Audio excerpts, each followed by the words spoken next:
Hey everyone, welcome back to my channel. My name is Stacy and I'm here to lead you today in a yoga tutorial. Our pose today is going to be Bakasana, crow pose, and I'm really excited to go over this one with you because it tends to be an arm balance that a lot of yogis out there have an opportunity to practice, are very primed through all the drills and strength types of vinyasas that they go to do this pose, and then it's just fun. And a lot of yogis that I talk to or see or practice with over the years, like this is a pose that they really want to do. So I have some techniques and tips for you. Please make sure your core is warm, your shoulders are warm, and your wrists are warm. That's really important here. Not only are they warm, they've been stretched and you've strengthened them a little bit today. So some good exercises for that would be some wrist circles, kind of gently holding your wrist, making a little fist, and then do some circles and reverse them. I'll do this side too. And then shake them out, maybe stretch this way and this way. Go slower, breathe while you're doing it. Yeah, stretch your shoulders. A little of like thread the needle is a good idea. So this action, okay. What else?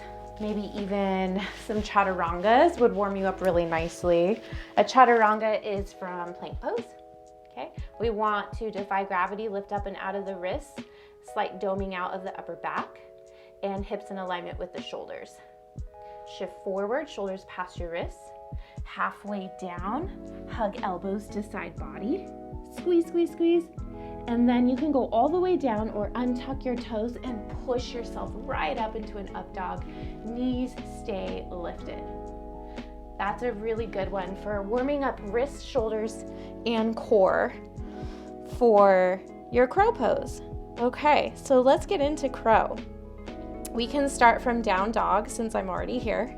Take a deep breath in and a deep breath out. Beautiful, walk it forward. Feet to hands, top of mat. Inhale, lengthen. Exhale, fold. Drop it down into your Malasana yogi squat. Toes out, heels in, and then bring your hips down and stretch out your inner thighs and hips here for a moment in Malasana. I like to push energetically against my knees and lift, and then start from here to activate my core, lifting out of my hips, out of my pelvic floor, just to start to kind of warm it up, because we need it warm for our crow pose anyways. Okay, and I'm gonna scoot back a little bit, making sure I'm staying in frame. Okay, big breath in, big breath out. Okay, let's take our palms in front of us, shoulder width apart, spread those fingers out wide. And then we're gonna float our hips up again in a bit of a forward fold, prepping to get into the pose. We're also focusing on drishti, your focal point with your vision. So I'm gonna be gazing forward and to the earth, centered between my palms, okay, as I start to reach forward. So you'll see hips up, walk the feet forward right behind the wrists, okay? And then my feet are about hip width apart here, or shoulder width apart. And then I bend my elbows to make a shelf with my arms. So chaturanga arms, so that my knees can contact my upper arms. Making contact here. This might be where you stay today, learning what it feels like to take a little bit of a cat spine, curling and starting to kind of shift your weight forward, pressing into all 10 fingers, lifting out of the wrists as much as you can energetically. And then if it's available, start to float up one foot and then bring the toes back down, and then the other. Toes back down. If you need to take a break here, again, come into Malasana or to your seat on your butt. Big breath in, big breath out.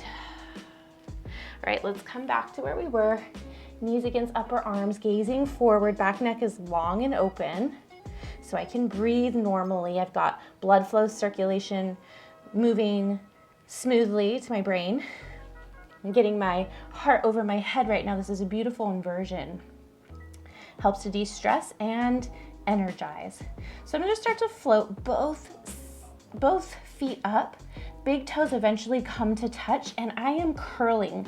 So I'm activating my spine like cat and staying lifted in my upper body as I do so. Okay, and it's a balance of energy. I'm pressing the earth away as I do so, trying not to dump all of my weight into my wrists, even though only my hands are holding me up, but I'm distributing my energy throughout my entire body.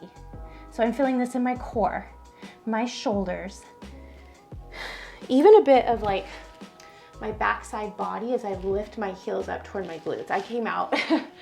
All right, big breath in Malasana. Big breath out.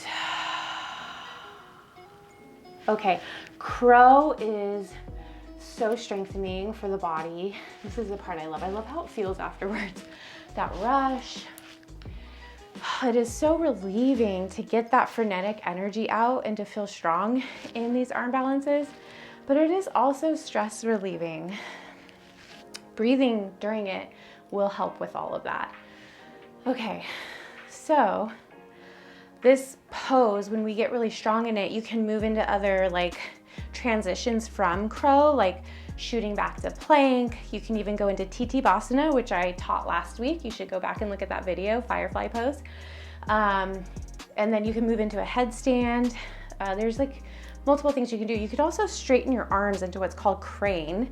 And then if you get really strong with that, you can start playing with floating the hips up into a handstand. But this is like years of practice down the line. Please don't get overwhelmed. I just get excited about opportunities. Anyways, let me show you again facing forward. And I'll move straight from a forward fold.